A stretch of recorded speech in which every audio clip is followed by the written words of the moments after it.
اب یہ جو طریقہ ہے یہ مختلف لیولز کے اوپر ہے. یہ جو آسانی سے بات کو کمیونیکیٹ کرنا، کمیونیکیشن سکلز کی طرف یہاں پر توجہ مبذول کروائی جا رہی ہے. اب اس کے کئی عوامل ہیں کہ جب آپ کو دعوت دینی ہے آپ وہ پیغام 1 to 1 بھی دے رہے ہوتے ہیں کسی کو، کسی کے ساتھ اکیلے بیٹھ کر، کسی چھوٹی مجلس میں بھی دیتے ہیں، وہ کسی بڑے اجتماع میں بھی دعوت دیتے ہیں. اب تینوں لیولز کے اوپر دعوت کا طریقہ کار جدا ہے.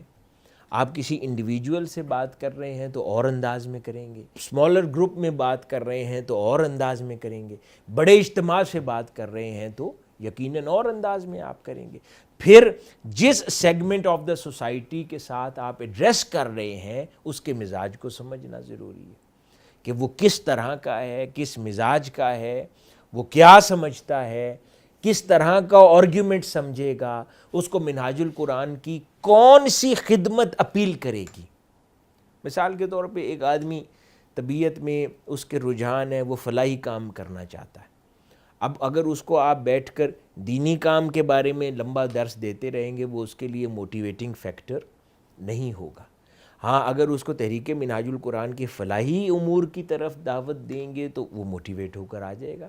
کوئی ایک آدمی ہے وہ سیاسی اذواق رکھتا ہے، اس کو اگر آپ شیخ الاسلام کی شعور کی بیداری کے کاموں پر اس کو دعوت دیں گے اور اس کو آگاہ کریں گے تو وہ اس کے لیے موٹیویٹنگ فیکٹر ہوگا.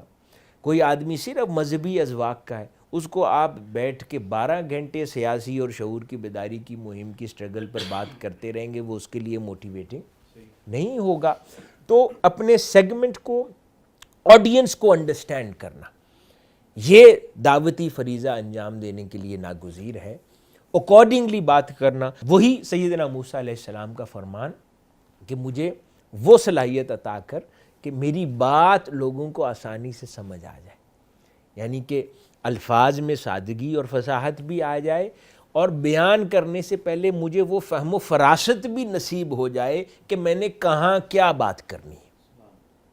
یہ وہ چیز ہے اکثر یہ لیک کرتی ہے لوگوں کے اندر کہ کہاں کیا بات کی جانی چاہیے. اس کا تعلق حکمت کے ساتھ ہے، انٹیلیجنس کے ساتھ ہے. ہم کئی بار سادگی کے اندر جو بات کہیں نہیں کی جانی چاہیے وہ کر دیتے ہیں. میٹنگز میں بھی کرتے ہیں. میٹنگز ہم جب تنظیمی ذمہ دار کے طور پر اپنی میٹنگز آرگنائز کر کے بیٹھتے ہیں تو ہم میٹنگز کے اندر کئی بار ایسا رویہ، کئی بار ایسی ٹون، کئی بار ایسے الفاظ انتخاب کرتے ہیں جو کسی کی دل آزاری کا باعث بن جاتے ہیں، کسی کو یعنی چھوٹا محسوس کروانے کے لیے کئی بار وہ الفاظ وہ ذمہ دار بن جاتے ہیں. تو اس کا مطلب ہے کہ ہمیں اللہ پاک نے وہ صلاحیت نہیں دی کہ ہم بآسانی اپنی بات سمجھا سکیں. تو پھر ہمیں سمجھ خود نہیں آتی کہ مجھے سمجھ نہیں آ رہی کہ یہ شخص مجھ سے دور کیوں بھاگتا ہے، یہ مجھ سے کٹا کٹا کیوں رہتا ہے، یہ مجھ سے جدا کیوں رہتا ہے. تو کئی بار انسان سوچتا ہے کہ میں نے کیا ایسا غلط کہہ دیا. ہو سکتا ہے اس چیز کی ضرورت. اور مثال کے طور پر کوئی آدمی آپ کے پاس آیا ہے، تازہ تازہ آیا ہے، ایک خاص فیلڈ سے اس کا تعلق ہے، وہ آپ کے پاس آیا ہے. تو اب دو ہی صورتیں ہیں کہ آتے ساتھ ہی اس کو یا تو اس کی خامیوں کے اوپر لمبا سا لیکچر دے دیں، وہ بھی ایک طریقہ ہے، یا دوسرا طریقہ یہ ہے کہ پہلے اس کو آپ قریب کریں، پیار سے قریب کریں، جب آپ کے ساتھ جڑ جائے پھر آہستہ آہستہ اس کو اپنے رنگ میں رنگنے کی کوشش کریں، اور جن چیزوں کو سمجھتے ہیں کہ یہ خامیاں شمار ہوتی ہیں ان کو اس کی شخصیت سے نکالنے کی کوشش کریں.